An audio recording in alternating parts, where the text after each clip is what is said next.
দর্শক, আপনারা জানেন সবশেষ অর্থ বছরে $30 বিলিয়ন রেকর্ড অতিক্রম করেছে প্রবাসী আয়। এই সময়ে কোন দেশ থেকে কি পরিমাণ অর্থ এলো তার বিস্তারিত জানবো এবার। শুরুতেই শীর্ষ 5 দেশের চিত্র আমরা একটু দেখে নিতে চাই।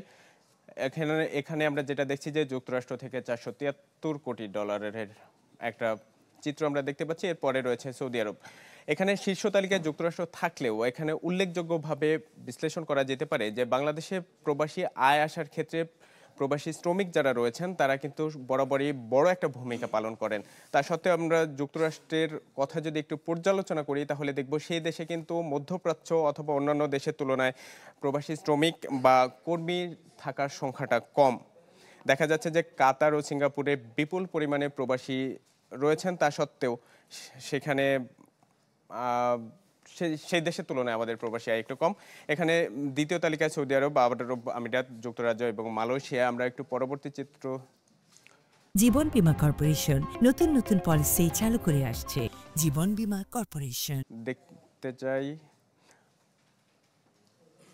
এখানে প্রবাসী সংখ্যা কোন দেশে কেমন রয়েছে। সৌদি আরবে সরকারি তথ্য অনুযায়ী 48 লাখের খানিকটা বেশি। এই তালিকায় দ্বিতীয় অবস্থানে আরব আমিরাত, আর সর্বনিম্ন অবস্থানে রয়েছে সিঙ্গাপুর। সরকারি হিসেবের তথ্য এটি, যদিও বেসরকারিভাবে এই সংখ্যাটা আরও বেশি। তা সত্ত্বেও এইসব দেশ থেকে কিন্তু প্রবাসী আয় গত বছরে কম, সেই তুলনায় যুক্তরাষ্ট্রে বেশি, যে তালিকার কথাটা আমরা বলছিলাম।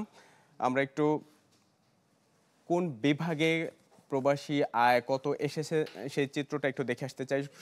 সবচেয়ে বেশি ঢাকা বিভাগে $15.24 বিলিয়ন। এরপরে রয়েছে চট্টগ্রাম, এরপরে তালিকায় রয়েছে সিলেট। অন্যান্য 5টা বিভাগ মিলিয়ে সব মিলিয়ে প্রায় $4 বিলিয়ন মতো রেমিটেন্স রয়েছে। বলা হয়ে থাকে যে সিলেট অঞ্চল থেকে বিপুল পরিমাণ অধিবাসী ইউকে এবং যুক্তরাষ্ট্রে রয়েছেন, সেই সাথে দেশের উন্নত দেশগুলোতে রয়েছেন। সে পরিমাণ থাকা সত্ত্বেও তাদের অবস্থান হচ্ছে তৃতীয়। আমরা এবার যদি ব্যাংকগুলোর একটু চিত্র দেখতে চাই তাহলে দেখব যে শীর্ষ 5টি ব্যাংক এখানে রয়েছে। প্রথম অবস্থানে রয়েছে ইসলামী ব্যাংক, বেসরকারি ব্যাংক। এর পরের তালিকায় 3টি সরকারি ব্যাংক অর্থাৎ রাষ্ট্রায়ত্ত ব্যাংক। পরের অবস্থানে আবারও ব্র্যাক ব্যাংক। ইসলামী ব্যাংক বরাবরই কয়েক বছর ধরে শীর্ষ তালিকায় অবস্থান করছে। রাষ্ট্রায়ত্ত ব্যাংকগুলোর মাধ্যমে প্রবাসী আয় আসার একটা ভালো প্রবণতা আমরা সাম্প্রতিক কয়েক বছর ধরে দেখছি। একই সময়ে অন্যান্য ব্যাংকগুলো থেকেও কিন্তু প্রবাসী আয় মোটামুটি একটা সমান্তরাল পরিসংখ্যানে আমাদের অর্থনীতিতে সূচক যোগ করছে। সবশেষ 7 অর্থ বছরের যদি আমরা একটা তুলনামূলক পর্যালোচনা করি তাহলে দেখব যে 2017-18 অর্থ বছরে যে পরিমাণটা ছিল সেই পরিমাণটা 2024-25 অর্থ বছরে এসে মোটামুটি দ্বিগুণ হয়ে গেছে। অর্থাৎ 2017-18 অর্থ বছর থেকে এখন পর্যন্ত রপ্তানি আয় প্রবৃদ্ধির সূচক এইটি ক্রমান্বয়ে বাড়ছে। প্রবৃদ্ধির ধারাটা ইতিবাচক, কিন্তু এর নানা কারণ রয়েছে। সরকার নানা দিক থেকে উদ্যোগ নিয়েছে, রপ্তানি ক্ষেত্রে প্রণোদনা যোগ হয়েছে।